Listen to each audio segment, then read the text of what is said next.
Hello students, I hope कि आप सभी लोग ठीक होंगे। आज की इस क्लास में हम सीखेंगे सिंस और फॉर का सही यूज करना। वैसे आप सभी को पता है कि सिंस और फॉर का ज्यादातर use present perfect continuous tense, past perfect continuous tense और फ्यूचर परफेक्ट कंटीन्यूअस टेंस पे किया जाता है। और सिंस और फॉर का जनरल हिंदी मीनिंग होता है से। जैसे कि वह सुबह से अखबार पढ़ रहा है, मैं 1 घंटे से खाना खा रहा हूँ, या वो सन 2000 से इंदौर में रह रहा है। कुछ इस तरह के सेंटेंसेस होते हैं जिनमें सिंस और फॉर का यूज किया जाता है। मैंने यहाँ पर एक छोटा सा चार्ट बनाया है, एक छोटी सी टेबल बनाई है। बस आप इस टेबल को या इस चार्ट को याद कर लीजिएगा। आप लोगों को सिंस और फॉर का सही यूज करना बहुत अच्छे से आ जाएगा, क्योंकि हमें आगे के तीनों परफेक्ट कंटीन्यूअस टेंस करना है। इसलिए उन टेंस को पूरा करने के लिए हम लोगों को सिंस और फॉर का नॉलेज होना बहुत जरूरी है। तो चलिए स्टूडेंट, शुरू करते हैं आज की इस क्लास को।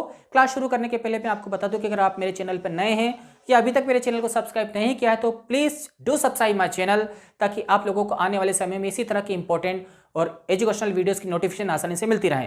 तो चलिए स्टूडेंट, शुरू करते हैं आज की इस क्लास को। Best of luck. सिंस और फॉर दोनों का हिंदी मीनिंग होता है से। अब हम सबसे पहले सिंस को समझ लेते हैं। सिंस शो करता है पॉइंट ऑफ टाइम को, यानी कि हमें सिंस का यूज वहां पर करना है जहां हमको ये पता होता है कि किसी टाइम से काम शुरू हुआ हो। ठीक है स्टूडेंट्स, याद रखिए, जिस किसी भी टाइम से काम शुरू हुआ हो वहां पर हमको सिंस का यूज करना है। बस आप ये लाइन याद रखिए, आपको सिंस और फॉर दोनों ही अच्छे समझ में आ जाएंगे। अब हम इसका पहला एग्जाम्पल समझ लेते हैं। जैसे कि सिंस 7 o'clock, यानी कि 7 बजे से। इसका एग्जाम्पल देख लीजिए, वह 7 बजे से पढ़ाई कर रहा है, यानी कि he has been studying since 7 o'clock। यहाँ पर हमको ये पता चला कि वह 7 बजे से पढ़ाई कर रहा है, लेकिन उसने पढ़ाई कब खत्म की या कितने देर की ये हमको नहीं पता चला। आई होप स्टूडेंट्स आपको ये समझ में आया होगा। यहाँ पर एक बात और मैं बता दूँ आपको कि यहाँ पर आप प्रेजेंट परफेक्ट कंटिन्यूअस और पास्ट परफेक्ट कंटिन्यूअस दोनों ही टेंस भी सीख रहे हैं। सिंस और फॉर से इन दोनों टेंस को आसानी से सीखा जा सकता है।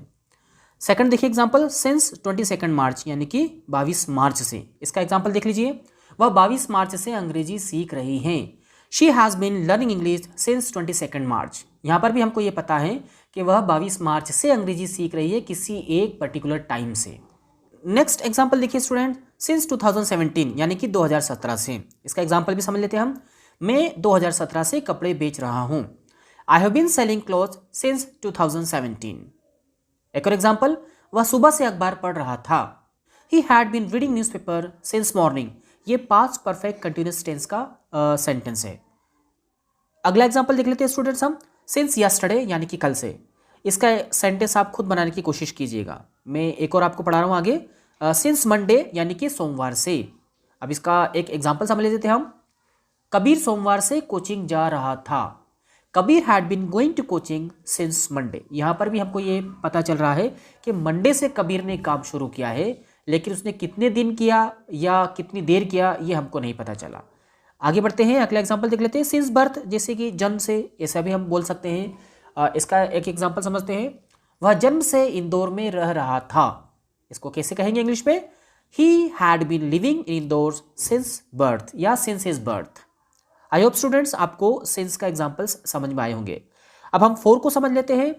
फोर शो करता है ड्यूरेशन ऑफ टाइम को, यानी कि हमको ये पता रहता है कि कोई काम कितनी देर से हो रहा है। ये भी बहुत सिंपल है, बस एक लाइन को याद रखिए कि कोई काम कितनी देर से चल रहा है, वहां पर हमको फोर का यूज करना है। इसका एग्जाम्पल समझ लेते हैं हम पहला, जैसे कि 5 मिनट्स, यानी कि 5 मिनट से। वह 5 मिनट से या वह 5 मिनट से नाश्ता कर रहा है। कैसे कहेंगे इसको इंग्लिश में? He has been having breakfast for 5 minutes। यहाँ पर भी हमको ये पता चला कि वो 5 मिनट से एक काम कर रहा है नाश्ता करने का। ठीक है, तो वहां पर हमको फोर का यूज करना है। नेक्स्ट एग्जाम्पल देखते हैं, फॉर 2 hours, यानी कि 2 घंटे से, या 1 घंटे से, आपकी जो मर्जी वह बोल सकते हैं। मैं एग्जाम्पल बताता हूं आपको, जैसे कि वह 2 घंटे से नहा रही है।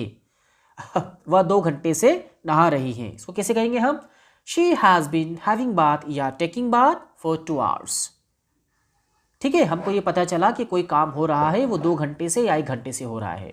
नेक्स्ट एग्जाम्पल समझ लेते हैं हम, फॉर 3 days, यानी कि 3 दिनों से या 2 दिनों से या 5 दिनों से, कुछ भी आप यूज कर सकते हैं यहाँ पर।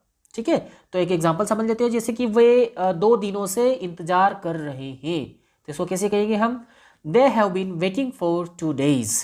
यहाँ पर भी इंतजार करने का, जो इंतजार कोई कर रहा है वो 2 दिनों से कर रहा है। ठीक है, और अगला एग्जाम्पल समझ लेते हैं हम, फॉर 1 week, यानी कि 1 हफ्ते से या 2 हफ्ते से या 3 हफ्ते से, आप चाहे जो भी यूज़ कर सकते हैं। इसका एग्जाम्पल समझ लेते हैं, मैं उसके बारे में एक हफ्ते से सोच रहा हूँ। इसको इंग्लिश में कैसे कहेंगे? I have been thinking about her for 1 वीक। नेक्स्ट एग्जाम्पल समझते हैं। फॉर 3 मंथ्स यानी कि 3 महीनों से या 4 महीनों से या 5 महीनों से, उसमें मंथ आना चाहिए बस, ठीक है। एग्जाम्पल देख लेते हैं। We had been learning English for 3 months, ठीक है। अगला एग्जाम्पल देख लेते हैं। फॉर 2 ईयर्स यानी कि 2 सालों से या 3 सालों से या 4 सालों से, जो भी आप बोलना चाहें। हम एग्जाम्पल समझ लेते हैं। कबीर 2 सालों से कपड़े बेच रहा था। इसको इंग्लिश में कैसे कहेंगे? Kabir had been selling clothes for 2 years. ये प्रेजेंट परफेक्ट कंटिन्यूअस टेंस और पास्ट परफेक्ट कंटिन्यूअस टेंस दोनों में ही मैं यहाँ पर सेंटेंस बना रहा हूँ, तो आपको सिंस और फॉर के साथ में ये दोनों टेंस भी सीखने को मिल रहे हैं। आगे बढ़ते हैं, हम अगला एग्जांपल समझ लेते हैं। फॉर मेनी डेज यानी कि कई दिनों से। इसका एग्जांपल कैसे बनाएंगे हम? मैं कई दिनों से पढ़ाई कर रहा था। I had been studying for many days. और अगला एग्जांपल फॉर लॉन्ग टाइम यानी कि लंबे समय से। इसका एग्जांपल कैसे बनेगा? वह लंबे समय से क्रिकेट खेल रहा है, तो कैसे कहेंगे इसको हम? He has been playing cricket for long time. तो आई होप स्टूडेंट्स आप लोगों को सिंस और फॉर का डिफरेंस समझ में आया होगा। और बस ये याद रखिए कि सिंस का यूज़ करते हैं हम पॉइंट ऑफ टाइम बताने के लिए, यानी कि जिस टाइम से काम शुरू हुआ तब हम सिंस का यूज़ करेंगे। और फॉर का यूज़ करेंगे हम ड्यूरेशन ऑफ टाइम को बताने के लिए, यानी कि कोई काम कितनी देर से चल रहा है। बस आप इतना सा याद रखिए, सिंस और फॉर का कन्फ्यूज़न खत्म। आप अच्छे से सेंटेंस बनाइए और इसकी प्रैक्टिस करिए, अपनी इंग्लिश को इंप्रूव करिए। तो मिलता हूँ मैं किसी अगली क्लास में, तब तक के लिए धन्यवाद।